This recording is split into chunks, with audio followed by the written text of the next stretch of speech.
ఎన్టీఆర్ జిల్లా సమాచార లేఖకు స్వాగతం. పొలం పిలుస్తుంది కార్యక్రమం, మావోయిస్టుల లొంగుబాటు, మెగా జాబ్ మేళా మరియు నాబార్డ్ 44వ వ్యవస్థాపక దినోత్సవం మొదలైన జిల్లా సమాచార లేఖను ఇప్పుడు విందాం. క్వాంటమ్ వ్యాలీతో రాష్ట్రంతో పాటు దేశ ముఖ చిత్రమే మారబోతుందని, దీంతో యువతకు ఉజ్వల భవిష్యత్ సొంతమవుతుందని విజయవాడ ఎంపీ కేశినేని శివనాథ్ అన్నారు.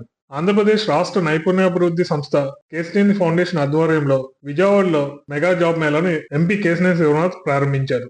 జాబ్ మేళాలో 35కు పైగా సంస్థలు పాల్గొన్నాయి.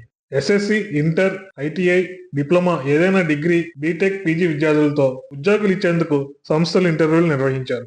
ఈ సందర్భంగా ఎంపీ మాట్లాడుతూ, రాష్ట్ర ప్రభుత్వం ఉద్యోగ అవకాశాల కల్పనతో పాటు ప్రతి ఇంటి నుంచి ఒక పారిశ్రామికవేత్త కావాలనే ఉద్దేశంతో ఎస్ఈఈ డిఏపి ద్వారా నైపుణ్య శిక్షణ కార్యక్రమాలు నిర్వహించనున్నట్టు తెలిపారు. ప్రధానమంత్రి పిలుపునిచ్చిన వికసిత్ భారత్ ముఖ్యమంత్రి నేతృత్వంలోని స్వర్ణాంధ్రకు యువతే రథసారథులని, ప్రభుత్వ పథకాలు, కార్యక్రమాలను సద్వినియోగం చేసుకుంటూ ప్రతి ఒక్కరూ ఎంటర్‌ప్రెన్యూర్ దిశగా అడుగు వేయాలని సూచించారు. ప్రస్తుతం మావోయిస్టులకు ఆదరణ ఎక్కడా లేదని, తక్షణమే ఉద్యోగంలో ఉన్న మావోయిస్టులందరూ లొంగిపోవాలని ఆంధ్రప్రదేశ్ డీజీపీ హరీష్ గుప్తా సూచించారు. 34 సంవత్సరాలుగా మావోయిస్టు ఉద్యమంలో కీలకంగా ఉన్న కమలేష్, అరుణ దంపతులతో పాటు మరో 13 మంది మావోయిస్టులు డీజీపీ ముందు విజయవాడలో లొంగిపోయారు. వీరి వద్ద నుండి పోలీసులు భారీ ఆయుధ డంపును స్వాధీనం చేసుకున్నారు.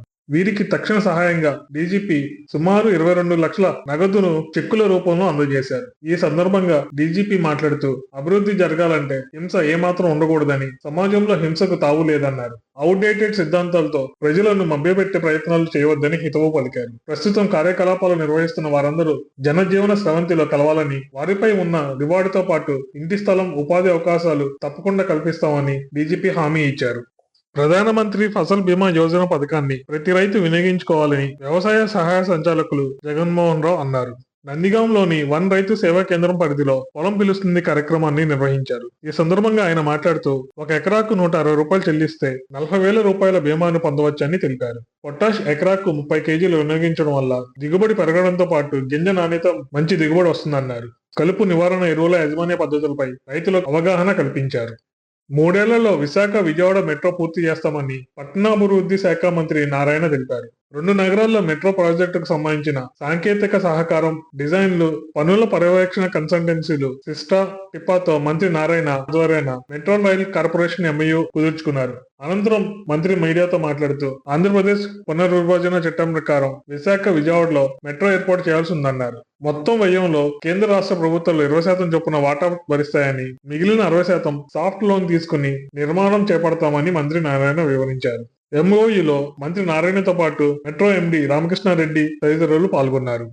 గ్రామీణ అభివృద్ధి, వ్యవసాయ రంగాన్ని బలోపేతం చేయడంలో నాబార్డ్ ప్రధాన పాత్ర పోషిస్తుందని సహకార శాఖ కమిషనర్, సహకార సంఘాల రిజిస్టర్ బాబు ఏ తెలిపారు.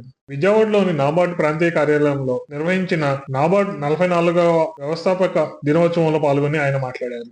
దేశాభివృద్ధిలో ప్రతి దశలోనూ నాబార్డ్ సహకారం ఉందన్నారు. సహకార రంగాన్ని ఆధునీకరించడంలోనూ, డిజిటలైజేషన్ చేయడంలోనూ నాబార్డ్ కీలక పాత్ర పోషిస్తుందని తెలిపారు. రాజధాని అమరావతిలో నాబార్డ్ కేంద్ర కార్యాలయానికి అవసరమైన స్థలాన్ని రాష్ట్ర ప్రభుత్వం కేటాయించిందన్నారు. నాబార్డ్ ప్రాంతీయ కార్యాలయ జిఎం ఎంఆర్ గోపాల్ మాట్లాడుతూ, ప్రస్తుత ఆర్థిక సంవత్సరంలో నాబార్డ్ 42,842 కోట్ల రుణాలు మంజూరు చేసిందన్నారు. నాబార్డ్ రాష్ట్ర వ్యాప్తంగా మౌలిక సదుపాయాలు, సంస్థ అభివృద్ధికి మద్దతిస్తుందన్నారు.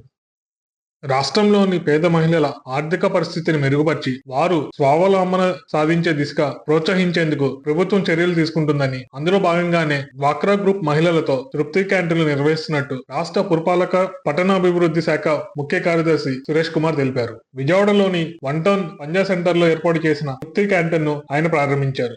ఈ సందర్భంగా సురేష్ కుమార్ మాట్లాడుతూ, రాష్ట్ర ప్రభుత్వం డ్వాక్రా మహిళలను పారిశ్రామికవేత్తలుగా ప్రోత్సహించేందుకు తృప్తి క్యాంటీన్లను ప్రారంభించిందన్నారు. మెప్మా ఆధ్వర్యంలో రాష్ట్ర వ్యాప్తంగా సుమారు 750 క్యాంటీన్లను ప్రారంభించనున్నట్టు తెలిపారు.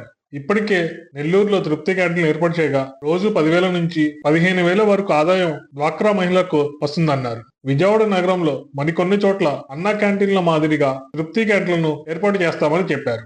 ఇప్పటి వరకు ఎన్టీఆర్ జిల్లా సమాచార లేఖను విన్నారు. మరికొన్ని కొత్త వార్తా విశేషాలతో వచ్చే నెల సమాచార లేఖలో కలుసుకుందాం. వ్యాఖ్యాత కొల్లి నవీన్ కుమార్, ఎన్టీఆర్ జిల్లా ప్రతినిధి.